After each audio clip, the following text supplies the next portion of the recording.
Good morning and happy 2021. I'm Exa and welcome back to my channel.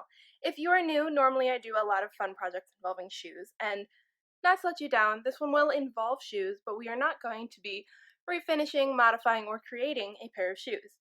Instead, for this video, we will be taking this shelf unit I have and turning it into a glass display cabinet so I can display some of my favorite shoes in it. Now, if you're wondering why I can't just put the shoes on the shelves and take all the crap off, take a sneak peek at this clip of Maya and all of her evil doings. This cat, right here, this is why we're going to be doing this project. I want to display some heels on this little tower here, but this little demon likes to chew on shoes. So before I keep rambling on about Maya and how she's an evil demon cat who likes to chew on my shoes for any longer, let's go ahead and clean all this stuff off and get started on this project. So the first thing, obviously, that we are going to need for this project is some plexiglass sheets. Make sure they're clear. So they have a protective film, which is making them a little cloudy, but I assure you these are clear sheets. And I did measure my cabinet beforehand. Each shelf is a 12 by 12 square to make sure that I would buy enough. So to go with that, to attach them, I did get this kit that has little clasps with the other end here, so that way I can close and open each cabinet door. And then it also came with some hinges. I think it was like $10 on Amazon, but I'll link it down below. So that's how we're going to attach the front door, so that way it opens and then can be shut and locked again. And since we are attaching the front pieces just with these hinges, which will be screwed in, for the side pieces I am just going to use my staple gun just to attach them to the side so they stay put. But you could probably use some glue or tape too if that's the way you want it to go. Now, this is totally optional, but I wanted to add some lights to my cabinet because the room that they're in is a little bit dark, and I wanted to be able to light up my shoes. So this is another little set that I got off Amazon, and they're actually under-counter lights. So they're just these little lights with an outlet string and a little power switch, so that way I can put one on the top of each cabinet section.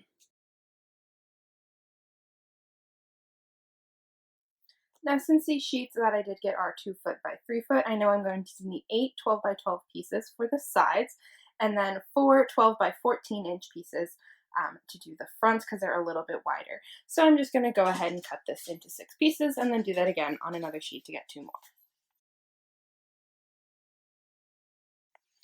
Alright, so now that we have one sheet cut into 6 of these square pieces, I'm going to take the next one and cut him into 2 pieces here, and then these are going to be our 2 long ones, and we'll do the same thing on the other sheet to get 2 more of these 12 by 14s. Alright, so now I have 4 of the 12 by 14s and 8 of the 12 by 12s. Now that I'm done kind of cutting them and things that can risk scratching and we're ready to attach them, I'm going to go ahead and peel off the protective films on these. You want to make sure that you're leaving it on when you're cutting them or sliding them across the floor because it is going to protect them from getting scratched. So now we can just peel that back. So once we take the films off, as you can see, they are perfectly clear and see-through, which is what we want.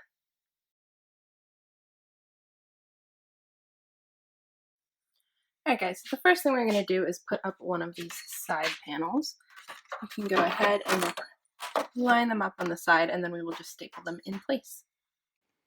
So I'm just holding it against the side and putting staples on a few points across these X's to hold them in place with it on the inside edge here. And then we can do this for all of the sections.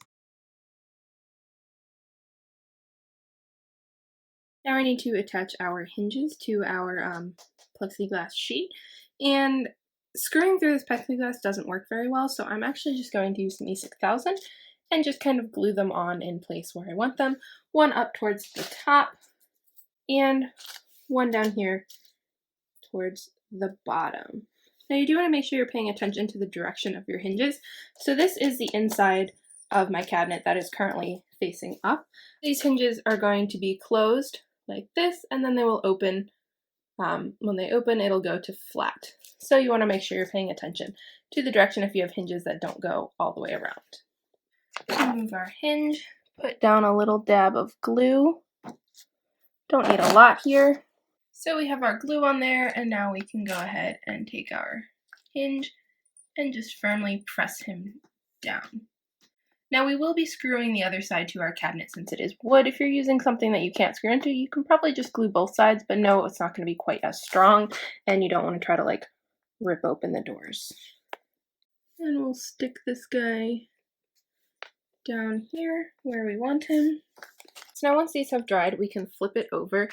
So this is, now the outside is on the outside and the inside is on the bottom. And we're going to take one of our hooks and we're going to glue those on as well. You see the little hook arm kind of moves, so that way you can lock them and unlock them.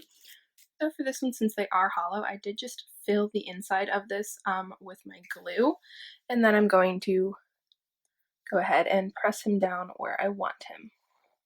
Now all of our doors should look something like this, with two hinges on the inside of the left side and then a latch on the right on the outside.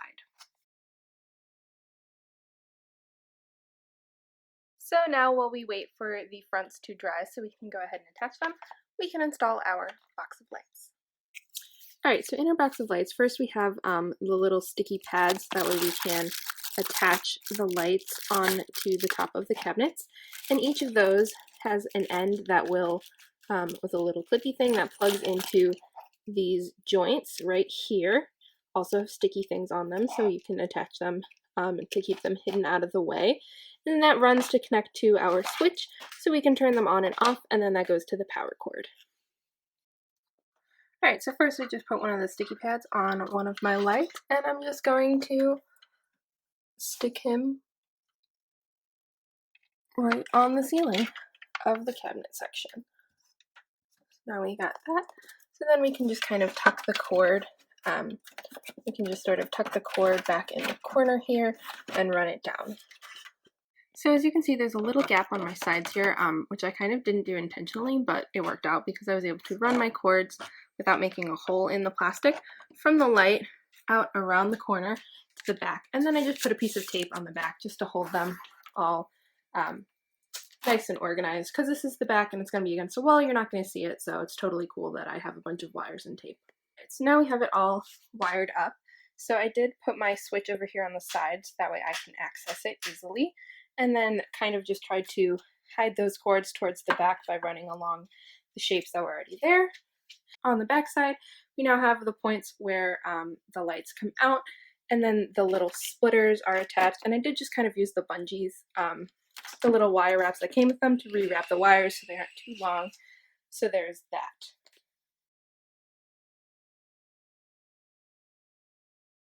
So next I'm just going to line up where I want my door and use my screwdriver with a little drill bit in there to make a pilot hole that will make hand screwing in each screw so much easier. So then we can just go ahead and screw that in.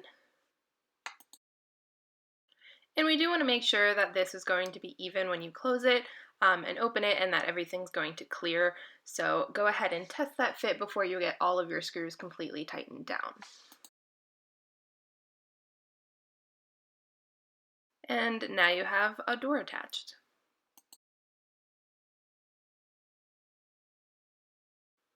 Alright, so now we're going to fit the other half of the latch on the other side. I did want to make sure that I attached it on first so I can make sure I'm putting my latch in the right place. So here I am just lining it up with the clasp closed and figuring out right where I want to put it. And then you can make a little mark there and do the same thing with your drill bit. Just kind of screw and make a little guide hole, and then you can go ahead and screw it on.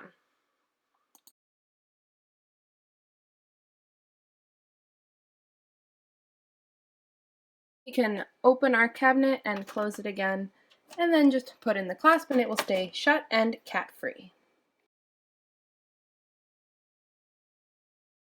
So another tip, if you do find that there's the plexiglass is super staticky, like mine is, and it keeps getting full of cat fur, mostly because I have a lot of cats, but just dust or whatever, you can take a dryer sheet and just wipe over the whole door on both sides, and that will keep the fur from getting static to it.